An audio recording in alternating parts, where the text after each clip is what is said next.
Hello. आज हम लोग विलियम शेक्सपियर की एक कहानी है जिसका नाम द कॉमेडी ऑफ एरर्स है, इसको पढ़ेंगे। देखिए, साइरेकस और एफेसस दो परस्पर पड़ोसी देश थे, लेकिन उनके मतभेदों के कारण दोनों देशों में राजा कट्टर शत्रु थे। किसी एक देश का नागरिक दूसरे देश में प्रविष्टि न हो, इसके लिए उन्होंने बड़ा सख्त कानून लगा रखा था। इसके अंतर्गत यदि साइरेकस का कोई नागरिक एफेसस की सीमा में मिल जाता था तो उसे 1000 रुपये का जुर्माना भरना पड़ता था।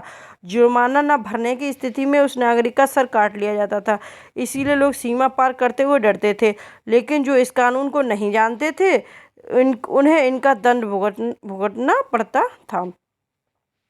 साइ साइरेकस में इजियन नामक एक व्यापारी रहता था। वह एक बार इफेसस में घूमता हुआ पकड़ा गया। इफेसस के कानून के अनुसार उसे जुर्माना भरना था, लेकिन उसके पास दोनों के लिए कुछ भी नहीं था देने के लिए। अंतिम निर्णय के लिए उसे राजा के सामने पेश किया गया। महाराज, ये व्यक्ति साइरेकस का रहने वाला है। इसे हमने हमले महल के पास पकड़ा है, परंतु जुर्माना भरने के लिए इसके पास कुछ नहीं है। अब आप ही बताएं, इसे क्या दंड देना। नगर कोतवाल ने सिर झुकाकर प्रश्न किया। राजा ने एजियन से को संबोधित करते हुए पूछा, तुम्हारा क्या नाम है? एजियन, उसने सपाट स्वर में कहा, तुम पर लगाए गए आरोप सही है। क्या तुम नहीं जानते थे कि साइरेकस के लोगों का एफेसस से आने की सख्त पाबंदी है? राजा ने पुनः प्रश्न किया। जी हाँ, मुझे यहाँ के कानून के बारे में पता था, वह निडर होकर बोला। फिर भी तुमने ऐसा अपराध क्यों किया? एजियन, कानून के अनुसार इस अपराध के लिए तुम या तो जुर्माना भरो या फिर मरने के लिए तैयार हो जाओ। राजा ने अपना निर्णय सुना दिया। व्यापारी करोड़ों स्वर में बोला, महाराज, जितनी जल्दी हो सके आप मुझे मृत्युदंड दे दें, जिससे मैं सदा के लिए इस दुखी जीवन को त्याग सकूं। मैं अब और जीना नहीं चाहता। जिनकी बात सुनकर राजा आश्चर्य से भर उठा। आज तक उसके सामने जितने भी अपराधी आए थे, सभी ने कोई न कोई बहाना बनाकर दंड न देने की प्रार्थना की थी, लेकिन यह पहला व्यक्ति था जो अपने मुख से दंड देने की बात कर रहा था। उसकी आंखों में दूर दूर तक भय का नामो निशान नहीं था। राजा आश्चर्य प्रकट करते हुए बोला, एजियन, ऐसी कौन सी बात है जिसके कारण तुम मौत को भी स्वीकार करने से पीछे नहीं हट रहे? मुझे बताओ, मैं तुम्हारे बारे में सब कुछ जानना चाहता हूँ। महाराज, आप मेरे बारे में जानकर क्या करेंगे? मेरी कहानी इतनी दुख भरी है जिसे उसे सुनकर आपका मन भी कांप उठेगा, इसीलिए बिना विलंब किए मुझे दंडित करें। एजियन दुखी स्वर में बोला। अब तो राजा के मन में उसके बारे में जानने की इच्छा और बलवती उठी। उसने दरबारियों की ओर देखा, वे भी उसके बारे में जानने के लिए उत्सुक हो रहे थे। पहली बार ऐसा निडर व्यक्ति देखा था जो स्वयं मृत्यु मांग रहा था। अतः राजा पुनः बोला, एजियन, तुम निसंकोच होकर अपनी बात कहो। तुम्हारी कहानी सुने बिना हम तुम्हें कदापि दंडित नहीं कर सकते। तब एजियन अपनी कहानी सुनाने लगा। एजियन के पिता साइरेकस के एक धनी व्यापारी थे। उनका व्यापार कई देशों में फैला था। उनकी मृत्यु के बाद एजियन ने उनका सारा व्यापार संभाल लिया। एक बार व्यापार के सिलसिले में उसे विदेश जाने का अवसर प्राप्त हुआ। उसने अपनी पत्नी के साथ ले लिया और माल से भरे जहाज के साथ एपिडेमनम नामक नहर में पहुंच गया। वहां नगर में उसे खूब रास आया। कुछ ही दिनों में उसका सारा माल बिक गया और उसके पास बहुत सारा धन हो गया। उसने वापस लौटने का विचार त्याग दिया और पत्नी के साथ वहीं रहने लगा। उसकी पत्नी गर्भवती हुई। कुछ दिनों बाद उसने दो जुड़वा बेटों को जन्म दिया। दोनों रंग रूप में और आकार में बिल्कुल एक जैसे थे। उनमें अंतर करना एजियन और उसकी पत्नी के लिए भी बहुत कठिन था। उनके पड़ोस में एक गरीब स्त्री रहती थी। जिस दिन एजियन के घर दो पुत्रों का जन्म हुआ, उसी दिन एक साथ दो पुत्रों का जन्म दिया। उसने भी दो पुत्रों को जन्म दिया था। उसके पुत्र भी आकार और रंग रूप में एक समान थे। वह स्त्री इतनी निर्धन थी कि पुत्रों को खिलाने और पिलाने के लिए उसके पास कुछ नहीं था। उसका स्वयं का गुजारा बहुत मुश्किल से हो रहा था। ऐसे में उसका लालन पालन उसके लिए असंभव था। इसलिए उसने एजियन से प्रार्थना की कि वह उसके पुत्रों को गोद ले ले। एजियन की पत्नी का मन पिघल गया। उसके आग्रह से उसने गरीब स्त्री के पुत्र को भी गोद ले लिया। एजियन ने अपने दोनों बेटों का एक ही नाम रखा, एंटीफोलस। गोद लिए पुत्रों का भी उसने एक ही नाम रखा, ड्रोमियो कहकर पुकारता था। इस प्रकार उसके पास 4 शिशु हो गए थे। एक बार व्यापार के सिलसिले में एजियन को दूसरे देश जाने का अवसर मिला। वह पत्नी और चारों बच्चों को उससे बहुत प्रेम करता था। लंबे समय उनके बिना रहना उसके लिए असंभव था, इसीलिए उसने उन्हें भी साथ ले लिया और जहाज पर सवार होकर दूसरे देश की ओर चल पड़ा। कुछ महीनों की यात्रा के बाद उसे किनारा दिखाई देने लगा। 1-2 दिन के बाद हम किनारे पर होंगे, उसके बाद जहाज का सारा माल बेचकर हम घर लौट जाएंगे। यह सोचकर एजियन मन ही मन प्रसन्न हो रहा था, लेकिन ईश्वर को कुछ और ही मंजूर था। उसी रात समुद्र में भयंकर तूफान आ गया। ऊंची उठती लहरें जहाज़ों को निकल जाने के लिए बेचैन हो उठी। एक छोटा सा जहाज कब तक उनका सामना कर सकता था। देखते ही देखते उसका एक हिस्सा टूट गया, उसमें तेजी से पानी भरने लगा। यात्री समझ चुके थे कि जहाज कभी भी डूब सकता, इसलिए जान बचाने के लिए वे छोटी छोटी नाव लेकर पानी में उतर गए। जहाज में सभी अकेले सफर कर रहे थे, इसलिए उन्हें पीछे मुड़कर देखने की जरूरत नहीं समझा। केवल एजियन अपने परिवार के साथ पीछे रह गया। उसने जल्दी से लकड़ी के 2-3 फट्टों को जोड़कर 2 नावें तैयार की। तत्पश्चात उसमें नाव में अपनी पत्नी एक एंटीफोलस और ड्रोमियो को बिठा दूसरी नाव में वो शेष बच्चों के साथ लेकर सवार हो गया। कुछ दूरी तक नावें साथ साथ तैरती थी, परंतु धीरे धीरे जल की तेज धाराओं के कारण वे विपरीत दिशा की ओर बहते हुए दूर निकल गए। तभी एजियन को एक नाव दिखाई दी। उसमें सवार मल्लाहों ने उसकी पत्नी और बच्चों को अपनी नाव में चढ़ा लिया। उन्हें सुरक्षित देखकर एजियन के चेहरे पर असीम शांति दिखाई देने लगी। कुछ देर बाद एक दूसरी नाव ने उसे और उसके बच्चों को भी बचा लिया, परंतु उस दिन के बाद भी एक दूसरे से बिछड़ गए। अब उसने अपनी पत्नी और बच्चों को ढूंढने का बहुत प्रयास किया, लेकिन उनका कुछ पता नहीं चला।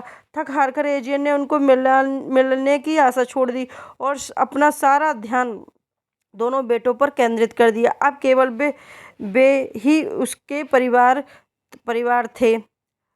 समय बीतता गया। एंटीफोलस और ड्रोमियो बड़े हो गए। एक बार एंटीफोलस ने पिता से अपनी माता के बारे में पूछा। एजियन ने उन्हें अतीत में घटी घटनाओं की जानकारी नहीं देना चाहता था, लेकिन बार बार पूछे जाने पर अंततः उसे सारी बात बताई। उसी दिन से एंटीफोलस ने अपनी माता और भाइयों को ढूंढने का निश्चय कर लिया और जोश में भरकर बोला, पिताजी, जब तक मैं अपनी माँ और भाइयों को ढूंढ नहीं लेता मेरे मन को शांति नहीं मिलेगी। वे जहाँ भी होंगे मैं उन्हें ढूंढ कर रहूँगा। आप मुझे आशीर्वाद दे दें, इस कार्य में सफल हो सकूं। एजियन अपनी पत्नी और दोनों बच्चों को पहले खो चुका था। उसमें इतनी हिम्मत नहीं थी कि वह अपने बेटे को अपने से दूर जा कर सके, परंतु एंटीफोलस जिद पर अड़ गया। अंततः विवश होकर एजियन को अनुमति देनी पड़ी। दूसरे ही दिन वह ड्रोमियो को साथ लेकर उन्हें ढूंढने निकल पड़ा। दिन गुजरते रहे। एजियन उनके लौटने की प्रतीक्षा करता रहता था, लेकिन अनेक वर्ष बीत जाने के बाद भी वे नहीं लौटे। एजियन का मन किसी अनहोनी की आशंका से कांप उठा। उससे नहीं रहा गया तो वह बेटों को ढूंढने निकल पड़ा। उन्हें खोजते खोजते हुए एफेसस नगर में पहुंच गया, जहां सिपाहियों ने उसे पकड़कर राजा के समक्ष पहुंचा दिया। एजियन की कहानी सुनकर राजा की आंखों से आंसू छलक आए। दरबार में उपस्थित प्रत्येक व्यक्ति भाव विह्वल हो गया कर उसे ही देख रहा था। राजा स्वयं को नियंत्रित करते हुए बोला, एजियन, मुझे दुख है कि भाग्य ने सब कुछ छीन लिया, लेकिन ईश्वर क्या करना चाहता है इसमें हम कभी नहीं समझ सकते। मैं उससे प्रार्थना करता हूँ कि तुम्हारे परिवार शीघ्र ही मिल जाए। इजिप्शियन, यद्यपि मैं कानून को नहीं बदल सकता, परंतु तुम्हें 1 दिन की मोहलत अवश्य दे सकता हूँ। इस 1 दिन में तुम जुर्माने का धन जुटाकर जमा कर दो, उसके बाद मैं तुम्हें स्वतंत्र कर दूंगा। राजा के इस निर्णय से एजियन पर कोई असर नहीं हुआ। यह शहर उसके लिए बिल्कुल अनजाना था। 1 दिन तो क्या, वह 1 महीने भी 1000 रुपये एकत्रित नहीं कर सकता था। यदि कोई उसे आवश्यक धनराशि दे देता तो भी उसे अपना जीवन व्यर्थित प्रतीत हो रहा था। इसलिए उस दिन में उसने धन एकत्रित करने की अपेक्षा अपने पुत्र को ढूंढना अधिक उचित समझा। वह महल से बाजार की ओर आ निकला। पुत्रों को ढूंढने की उसकी अंतिम कोशिश थी, इसलिए अपना पूरा जोर लगा देना चाहता था। उधर वर्षों पूर्व एजियन की पत्नी और पुत्र बचाकर महल्ला एफेसस शहर में ले आए थे। वहाँ एक दयालु और परोपकारी धनवान ने बालकों को गोद ले लिया। उसने पुत्रों की तरह पालन पोषण किया, खूब पढ़ाया लिखाया और उनकी सुख सुविधा का पूरा ध्यान रखा। युवा होने पर अपनी योग्यता के कारण शीघ्र ही वे सेना में ऊंचे ऊंचे पद पर नियुक्त हो गए। फिर एंटीफोलस ने वहीं एक सुंदर और कुलीन लड़की से ब्याह कर लिया। इस प्रकार दोनों भाई एफेसस में ही सुखपूर्वक जीवन व्यतीत कर रहे थे। उनके पिता और भाई जीवित हैं, इस बात से वे पूरी तरह अनजान थे। संयोगवश जिस दिन एजियन को बंदी बनाया गया था उसी दिन छोटा एंटीफोलस ड्रोमियो भी भटकते भटकते एफेसस पहुंच गए। शहर में प्रवेश करते ही उन्होंने सुना कि एक व्यक्ति को एफेसस में गैरकानूनी ढंग से प्रवेश करने के कारण पकड़ा गया, लेकिन उन्होंने उसकी कल्पना तक नहीं की होगी वह व्यक्ति उनका पिता होगा। कुछ दिन वहां ठहरने का निश्चय करते हुए एक सराय पहुंचे। सराय के मालिक ने उनका परिचय पूछा तो उन्होंने स्वयं को उसी शहर का नागरिक बताया। उसने रहने के लिए उन्हें कमरा दे दिया। कुछ देर विश्राम करने के बाद एंटीफोलस ने ड्रोमियो को आवश्यक वस्तुओं खरीदने बाजार भेजा। उसके बाद शहर की जानकारी पाने के लिए वह भी सराय से निकल पड़ा।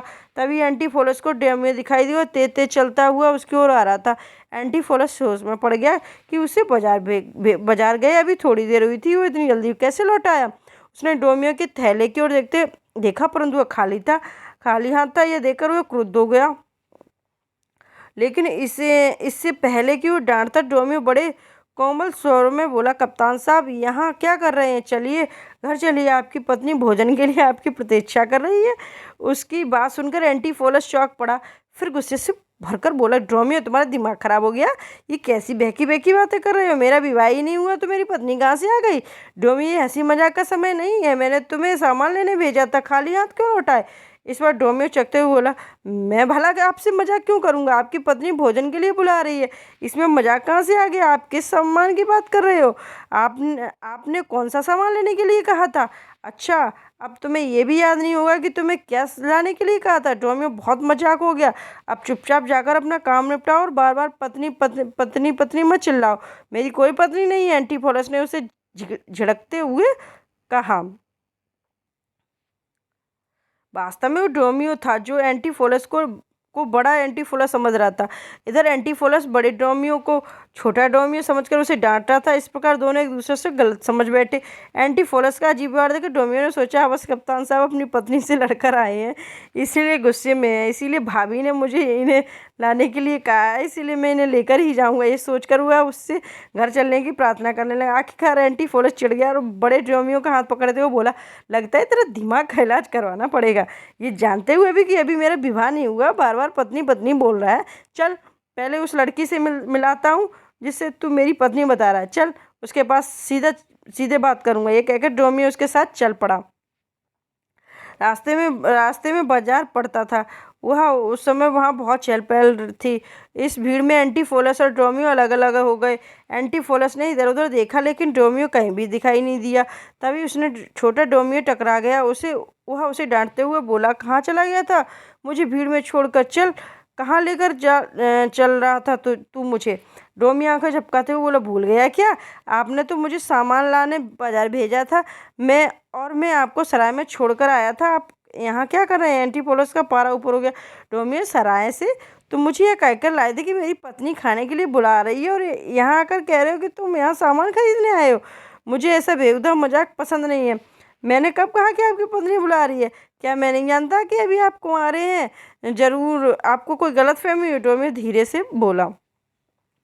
इधर ये दोनों बाजार में उलझ पड़े थे। उधर कप्तान की पत्नी अपने पति की प्रतीक्षा कर रही थी। ड्रोमियो अभी तक कप्तान साहब को लेकर नहीं आया, ये सोचकर वो परेशान हो रही थी। जब वो समय अधिक हो गया तो स्वयं पति को घर लाने के लिए चल पड़ी। बाजार में पहुंचते ही उसने छोटे एंटीफोलस और ड्रोमियो को परस्पर बातें करते हुए देखा। वह उसे कप्तान समझ बैठी और पास आकर बोली, आप यहाँ क्या कर रहे हैं? मैंने आपको भोजन के लिए बुलाया था, लेकिन लगता है आप कुछ ज़्यादा ही नाराज हैं, इसीलिए बुलाने पर भी नहीं आए। एक युवती के मुख से अपने लिए पति शब्द सुनकर एंटीफोलस चौंक पड़ा। उस समय आसपास खड़े लोग उसी ओर देख रहे थे। एक अनजान युवती उसे पति पुकार रही है, उसके लिए आसानी था। वह क्रोध से भड़क उठा और तमतमाते हुए, कौन हो तुम जो मुझे बार बार पति कहकर संबोधित कर रही हो? मेरी कोई पत्नी नहीं है।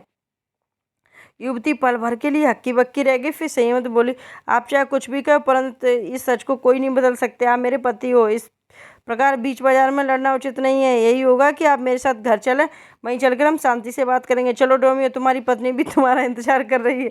एंटीफोलस को समझ नहीं पा रहा था। वह सिर खुजलाते हुए सोचने लगा कि परदेश में वो बड़ी विकट स्थिति में फंस गया। वह युवती स्वयं को उसकी पत्नी बता रही, ड्रोमियो को भी उसकी पत्नी के पास चलने को कह रही है। मुझे किसी तरह से स्त्री से स्वयं को बचाना होगा। इससे पहले कि वह कुछ कहे, पास खड़ा एक आदमी बोला, साहब क्यों घर की बात बाजार में उछाल रहे हो? अगर आपकी पत्नी से कोई गलती हो गई है तो घर जाकर उसे समझा दें। ऐसा नाराज होकर उसे अपशब्द कहना अच्छा है, जैसे पढ़े लिखे व्यक्ति को शोभा नहीं देता। कुछ और लोगों ने उसकी बात का समर्थन किया। स्थिति और विकट हो गई। तभी तक तो केवल युवती ही उसके पीछे पड़ी थी, किंतु अब राह लोग भी उसकी बात का समर्थन कर रहे थे। एंटीफोलस समझ गया कि यदि वह युवती के साथ नहीं गया तो मामला बिगड़ सकता है। वैसे ही वह परदेसी है, कहीं लेने के देने ना पड़ जाए, सोचकर उसने युवती के साथ चल जाने का मन बना लिया। युवती ने उसका हाथ पकड़ा और खींचते हुए घर की ओर चली। एंटीफोलस भारी कदमों से उसके पीछे चल रहा था। ड्रोमियो भी उनके साथ था। वो घर पहुंचकर युवती ने एंटीफोलस को प्रेम से एक कुर्सी पर बिठाया। ड्रोमियो से बोली, जाओ तुम भी जाकर खाना खा लो, तुम्हारी पत्नी कब से भूखी प्यासी बैठी तुम्हारी प्रतीक्षा कर रही है। कहकर वह एंटीफोलस के पास बैठकर प्रेम भरी बातें करते हुए अपने हाथों से उसे खाना खिलाने लगी। वह अनमने मन से खाने का कौर गले में नीचे उतारने लगा। उधर ड्रोमियो जैसे ही रसोई घर में पहुंचा, एक नौकरानी स्वामी स्वामी कहकर उसके लिपट गई। छोटा ड्रोमियो छिटकर दूर खड़ा हो गया। डर से उसकी सांसें तेज तेज चलने लगी। सारा माजरा उसकी समझ से बाहर था। नौकरानी आश्चर्य से बोली, आज तुम्हें क्या हो गया? तुम ऐसा भी और क्यों कर रहे हो? मेरे लिपटने से तुम ऐसे छिटक रहे हो जैसे किसी दूसरी की पत्नी को गले में से लगाया हो। चलो चलकर अब खाना खा लो। बाहर एंटीफोलस चुपचाप खाना खा रहा था, इसलिए उसे भी भोजन करने में कोई आपत्ति नहीं थी।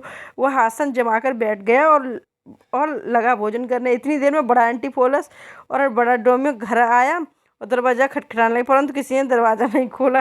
बहुत देर तक बाहर खड़े रहने के बाद एंटीफोलस बोला, लगता है घर देर आने के कारण बीबियाँ हमसे नाराज़ हो गई हैं, इसीलिए उन्हें मनाने के लिए हमें कुछ उपाय ले आना चाहिए। ड्रोमियो ने उसकी बात का समर्थन किया और फिर वे दोनों वापस बाजार की ओर चल दिए।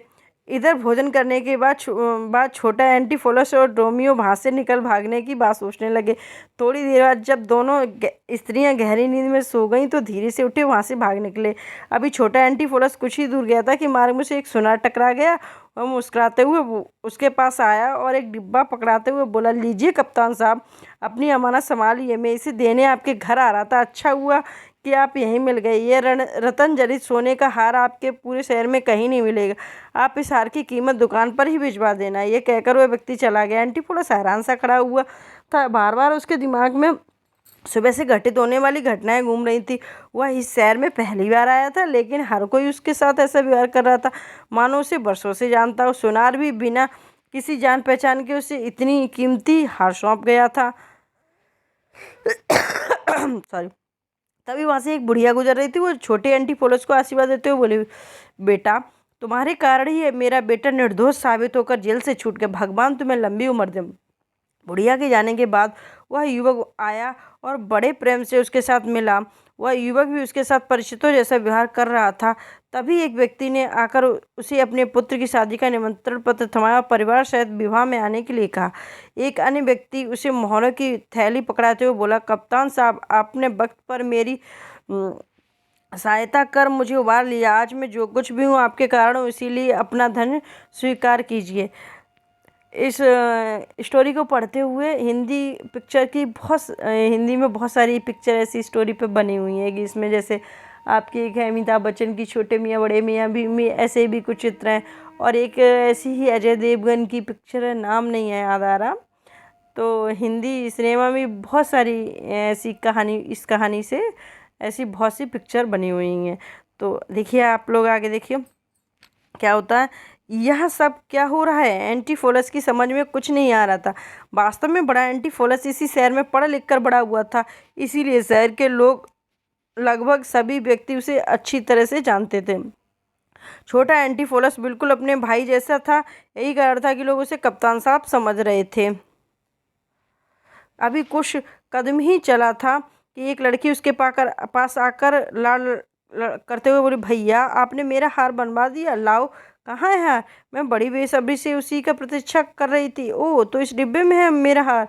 जैसे ही लड़की उसके हाथ में डिब्बे लेने लगी, एंटीफोलस गुस्से से बेकाबू हो गया। उसने उसका छिटक दिया और चीखते हुए बोला, मैं कल ही शहर में आया हूँ और एक दिन में मेरे इतने सारे रिश्तेदार कैसे पैदा हुए? कोई खुद को मेरी पत्नी बता रहा, कोई बहन। सच सच बताओ, कौन हो तुम? मुझे तो ऐसा लगता है कि तुम सब मिलकर मुझे ठग लेना चाहते हो। एक एकड़ एंटीफोलस वहाँ से भाग खड़ा हुआ। लड़की ने सोचा किसी सदमे के कारण उसका भाई उसे पहचान नहीं पा रहा है। वह उसी समय तेजी से घर की ओर भागी। वहाँ पहुँचते हुए उसने भाभी को रोते हुए बताया, भाभी, भैया पागल हो गए हैं, उन्होंने मुझे पहचानने से इनकार कर दिया। तुम ये क्या कह रही हो? कहाँ मिले तुम्हें कप्तान साहब? शायद तुम ठीक कह रही हो, उन्होंने मुझे भी पहचानने से इनकार कर दिया। न जाने कैसी बहकी बहकी बातें कर रहे थे। बार बार कह रहे थे कि मैं शहर में नया आया हूँ, तो मुझे फंसाने की कोशिश कर रही हो। कप्तान की पत्नी दुखी सुर में बोली, भैया अभी अभी बाजार की ओर गए हैं, आप जल्दी से जाकर उन्हें घर ले आए, कहीं पागलपन में कुछ उल्टा सीधा ना कर दें। कप्तान की पत्नी उसी समय बाजार की ओर दौड़ पड़ी। उस समय बड़ा एंटीफोलस उपहार खरीदने के लिए सुनार की दुकान पर पहुंचा और हार दिखाने के लिए कहा। सुनार हंसते हुए बोले, कप्तान साहब, लगता है आप आजकल कुछ ज़्यादा ही खरीदारी कर रहे हैं। मैं आपको अभी हार दिखाता हूँ, परंतु पिछला उधार चुका तो देते ठीक रहता। पिछला उधार? किस उधार की बात कर रहे हो? मैंने कोई भी सी चीज़ तुमसे उधार नहीं ली है। कप्तान ने आश्चर्य में भरकर पूछा। इतनी जल्दी भूल गए? थोड़ी देर पहले मैंने आपको रत्न जड़ित सोने का हार थमाया था। थोड़ी देर पहले? क्या बात कर रहे हो? आज ये हमारी पहली मुलाकात है। तुमने जरूर किसी और को हार पकड़ा दिया होगा। मैं आज सुबह की इस ओर आया ही नहीं। कप्तान ने पुनः कहा। कप्तान साहब, ऐसा मजाक नहीं है। मैं खुद आपको वो हार दिया था। मेरी आंखें धोखा नहीं खा सकती। इस बार सुनार उत्तेजित हो गया। धीरे धीरे दोनों का झगड़ा बढ़ता गया। अंततः बात थाने तक पहुंच गई। थानेदार दोनों को जेल में डाल दिया। उधर कप्तान की पत्नी उसे खोजती खोजती सुनार की दुकान पर पहुंच गई। वहां उसे पता चला कि उसके पति को पुलिस पकड़ कर ले गई। वह उसी क्षण थाने जा पहुंची और थानेदार से बोली, मेरा पति बिल्कुल निर्दोष है। वे कोई अपराध नहीं कर सकते। अवश्य में अनजाने में उनसे कोई भूल हुई होगी। वैसे भी आज सुबह से वो अजीब सी व्यवहार कर रहे हैं। ऐसा लगता है कि जैसे उन्हें पागलपन का दौरा पड़ा है। अतः आप उन्हें छोड़ दें जिससे मैं इनका इलाज करवा सकूं। थानेदार को उसकी बातों का विश्वास हो गया और उसने कप्तान को पागल समझकर छोड़ दिया। घर आकर कप्तान की पत्नी ने नौकर से कहा, कप्तान साहब को इसी समय इस रस्सी और जंजीरों से बांधकर कमरे में बंद कर दो। ये पागल हो गए हैं। मैं अभी डॉक्टर को बुलाकर इनका इलाज करवाती हूँ। एंटीफोलस चिक कर कहता रहा कि मैं पागल नहीं हूँ, लेकिन किसी ने उसकी एक न सुनी। उसे कमरे में बंद करके कप्तान की पत्नी डॉक्टर को लेने चली गई। जब वो डॉक्टर को लेकर घर लौट रही थी तो बाजार में उसे छोटा एंटीफोलस दिखाई दिया। उसने समझ में नहीं किस तरह खुद को छुड़ाकर घर से भाग आया। डॉक्टर साहब, बेरे मेरे पति, बेरे मेरे पति। फिर वह उसे पुकारते हुए दौड़ पड़ी। कप्तान साहब, कप्तान साहब। एंटीफोलस ने जब ये आवाज़ की दिशा में देखा तो उसे कप्तान की पत्नी दिखाई दी। उसे अपनी ओर आता देखकर उसके होश उड़ गए। वह समझ गया कि स्त्री फिर से जबरदस्ती अपने घर ले जाएगी। अतः उसने आव देखा न था, सिर पर पैर रखकर विपरीत दिशा की ओर भाग लिया। उसे भागते देखकर कप्तान की पत्नी चिल्लाई, पकड़ो उन्हें, भगवान के लिए पकड़ो उन्हें, भी पागल। छोटा एंटीफोलस अपने लिए पागल शब्द सुनकर घबरा गया। वह तेजी से भागता हुआ एक मंदिर में जा छिपा। मंदिर एक पुजारी रहती थी। एंटीफोलस ने उसे अपनी सारी कहानी संक्षेप में बताकर सहायता करने की प्रार्थना की। उसने ये भी बता दिया कि एक चालाक और औरत जबरदस्ती उसे अपना पति बनाकर घर ले जाना चाहती है। वह पुजारी के पैरों पर गिर पड़ा और रोते हुए बोला, माँ, इस दुष्ट औरत ने मेरी रक्षा कर, इस दुष्ट औरत से। माँ शब्द सुनते ही पुजारी के मन में प्रेम और ममता का सागर उमड़ आया। उसने एंटीफोलस के सिर पर हाथ फेरा और उसने भरे स्वर में बोली, डरो मत बेटा, वह तुम्हारा कुछ नहीं बिगाड़ पाएगी। तुम पास वाले कमरे में जाकर छिपका, मैं सब कुछ संभाल लूंगी। वह शीघ्रता से साथ वाले कमरे में छिप गया। तभी मंदिर में कप्तान की पत्नी और हाँफते हुए बोली, माँ, मेरे पति इसी ओर आए हैं। मैंने उन्हें जरूर देखा होगा। कृपया बता दें कि वो कहाँ हैं। उनकी मानसिक स्थिति दशा ठीक नहीं है। मैं उन्हें घर ले जाना चाहती। पुजारी ने समझाते हुए बोली, बेटी, वो तुम्हारा पति नहीं है। अवश्य तुम्हें कोई गलतफहमी हुई है। मैं उसे तुम्हारे हवाले नहीं कर सकती। अच्छा यही होगा कि तुम यहाँ से चली जाओ। परंतु कप्तान की पत्नी अड़ गई। बिना पति को लिए वहाँ से नहीं लौट सकती थी। उसने जोर जोर से रोना शुरू कर दिया। उसका रोना सुनकर वहाँ भीड़ लगने लगी। दबी जुबान की तरह तरह के सवाल करने लगे। इस प्रकार पूरे नए रूम में हड़कंप मच गया। उधर राजा द्वारा जीएन को दी गई सीमा समाप्त हो गई। उसने अभी तक जुर्माना नहीं दिया था। राजा ने उसे फांसी पर लटकाने का निश्चय कर लिया, लेकिन वहाँ का नियम था कि राजा फांसी घर जाकर ही फांसी देने का सजा सुनाता था। इस शहर का एकमात्र फांसी घर उस मंदिर के पास ही बना हुआ था जहाँ पुजारी और कप्तान की पत्नी के बीच विवाह चल रहा था। जमा लोग इस तमाशे का आनंद ले रहे थे। घर पर बड़ा एंटीफोलस भी नौकरों की आंखों में धूल झोंकर भाग निकला और उसका पीछा कर रहे थे। वह मंदिर के बाहर खड़ी भीड़ में जा छिपा। तभी कप्तान की पत्नी की नज़र उस पर पड़ी। उसने उसे पकड़ लिया और प्रसन्न होकर बोली, मुझे मेरे पति मिल गए, मुझे मेरे पति मिल गए। एंटीफोलस को बाहर देखकर पुजारी भी आश्चर्यचकित रह गई। उसने उसे कमरे में छिपाया और बाहर आने वाले रास्ते पर खड़ी थी। फिर वह बाहर कैसे आया सोचकर उसका चेहरा पसीने से भर उठा। तेजी से अंदर गई और छोटे एंटीफोलस को बाहर लेकर आ गई। उसे देखते ही आसपास लोग खड़े स्तब्ध हो गए। कप्तान की पत्नी कभी अपने पति को देखती, कभी पुजारिन के साथ खड़े एंटीपोलस को। उसका चेहरा घबराहट और आश्चर्य से भर गया था। दो अपरिचित व्यक्तियों के चेहरे, रंग रूप, कद काठी समान कैसे हो सकती, सभी इस रहस्य को जानने के लिए बेचैन हो रहे थे। तभी राजा का काफिला उस ओर आ निकला। उस सबसे आगे कैदी की वेशभूषा में से एजियन चल रहा था। छोटा एंटीपोलस उसे देखते ही पहचान गया और दौड़कर उसके गले लग गया। पुत्र को देखते ही जिनकी आंखों से आंसू बहने लगे। बड़ा एंटीफोरस दूर खड़ा सब देख रहा था। चूंकि बचपन से उसने पिता को नहीं देखा था, इसलिए उसे नहीं पहचान सका। पिता पुत्र के इस मिलन को देखकर राजा सारी बात समझ गया। उसने कप्तान एंटीपोलस को बुलाया और उसे एजियन की सारी कहानी सुनाई। अब कप्तान एंटीपोलस भी भावुक होकर आगे बढ़कर पिता के गले लग गया। तभी पास खड़ी वृद्धा पुजारिन रोते हुए बोली, स्वामी आप कहाँ चले गए थे? आपके जाने के बाद मेरे पुत्र भी मुझसे दूर हो गए। मैं आपकी अभागी पत्नी हूँ, तभी से आपका वियोग में तड़प तड़प कर दिन गुजार रही हूँ।